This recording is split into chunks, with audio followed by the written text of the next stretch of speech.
ગાંધીના ગુજરાતમાં દારૂબંધીના પોકળ દાવાઓ વચ્ચે શાહપુર પોલીસ સ્ટેશન હદમાં દેશી વિદેશી દારૂનું ધૂમ વેચાણ કરવામાં આવી રહ્યું છે। શાહપુર વિસ્તારમાં હાલ પોલીસનો કોઈપણ પ્રકારનો ડર રાખ્યા વગર મોટા પાયે દેશી દારૂના અડ્ડાઓ તેમજ વિદેશી દારૂની હેરાફેરી તેમજ તેનું વેચાણ કરવામાં આવી રહ્યું છે। સાથે જ આ વિસ્તારમાં સટ્ટો તેમજ જુગારના અડ્ડાઓ બેફામપણે ચલાવવામાં આવી રહ્યા છે।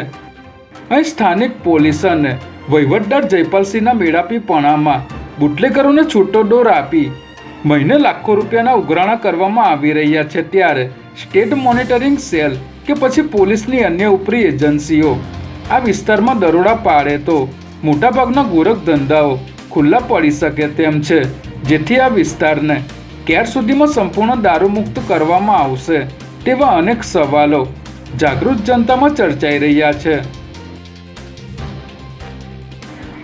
અમદાવાદના એક આઈપીએસ અધિકારીએ લગભગ 250 જેટલા પોલીસ કર્મચારીઓને પરેડમાં ના ગયા હોવાથી અને પરેડમાં લેટ પડ્યા હોવાનું જણાવીને નોટિસો આપીને ₹500થી માંડીને 2000 સુધીનો દંડ ફટકારતા સોંપો પડી ગયો છે।